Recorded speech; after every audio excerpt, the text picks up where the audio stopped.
काठीच्या राजवाडी होळीच्या ब्रँडिंगसाठी शासन सर्वतोपरी मदत करणार, मंत्री डॉक्टर अशोक उईके यांचं वक्तव्य. भोंगऱ्या बाजारात आदिवासी संस्कृतीच्या अस्मितेचा जल्लोष.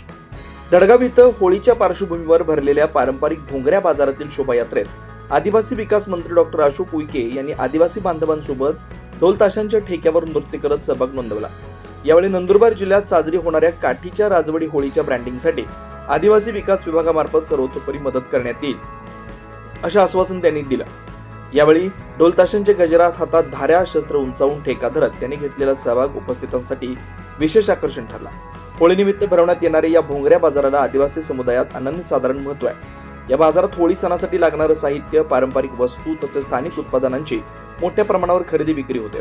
त्यामुळे हा बाजार केवळ व्यापारापुरता मर्यादित न राहता आदिवासी बांधवांच्या सामाजिक सांस्कृतिक उत्सवाचं रूप धारण करतो. यावेळी धडगावमधील पोलीस पाटलांची मानाची मिरवणूक काढण्यात आली. शासकीय कार्यालय तसंच शहरातील व्यापारी प्रतिष्ठानच्या वतीनं त्यांचा पारंपरिक पद्धतीनं सन्मान करण्यात आला. डोंगर दऱ्यातून मोठ्या संख्येनं आदिवासी बांधव या सोहळ्यात सहभागी झाले होते.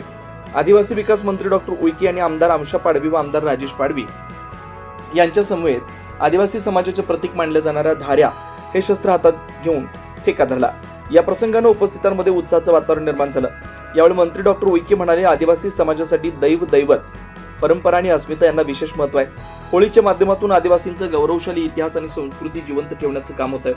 या परंपरांना शासनाचं पाठबळ देण्यासाठीच मी भोंगऱ्या बाजारात सहभागी झालोय.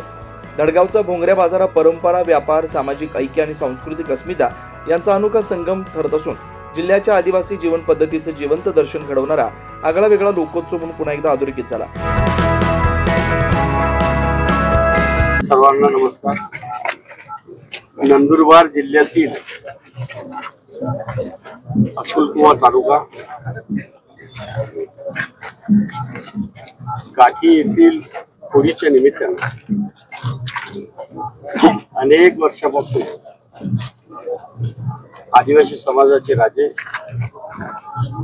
राजांची होळी म्हणून प्रसिद्ध असलेल्या पावन भूमीमध्ये आमच्या आदिवासी समाजाच्या विविध पोशाख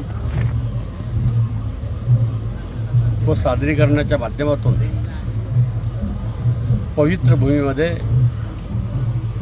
आमच्या आदर्श संस्कृतीचं दर्शन झालं. आदिवासी समाजाची आदर्श संस्कृती, गौरवशाली इतिहास हा जिवंत राहिला पाहिजे.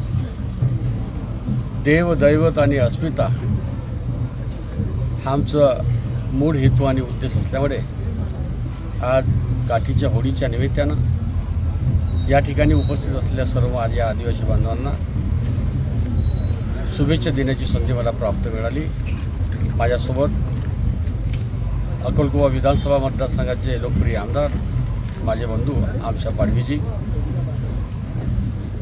माझे मित्र आमदार राजेश पाडवीजी, जिल्ह्याचे पोलीस अधीक्षक दत्ताजी, आदिवासी विभागाचे अपर आयुक्त पावराजी, प्रकल्प अधिकारी आणि आमचे सर्व पदाधिकाऱ्यासह या ठिकाणी आज पहिल्यांदाच अक्कलकुवा तालुका येथील काठीच्या होळीचा लाभ आणि दर्शन घेण्याची संधी मिळाली. त्याबद्दल मी अतिशय समाधानी आहे. या ठिकाणी असलेल्या अनेक असुविधा आहेत. लाखोच्या संख्येने येणाऱ्या माझ्या आदिवासी बांधवासाठी बसण्याची व्यवस्था नाही आहे. माझ्या मायबहिणी या ठिकाणी येतात, त्या ठिकाणी शौचालयाची पुरेशी व्यवस्था नसल्यामुळे येणाऱ्या काळामध्ये आरोग्य, शौचालय, व्यसनमुक्ती, शिक्षण या बाबतीचं आम्ही जनजागृती आणि प्रबोधन भविष्यात ठेवू अशा प्रकारची अपेक्षा करून सर्वांना शुभेच्छा दिल्या. 24 लाईव्ह महाराष्ट्र न्यूजसाठी जगन ठाकरे, शहादा, धडगाव.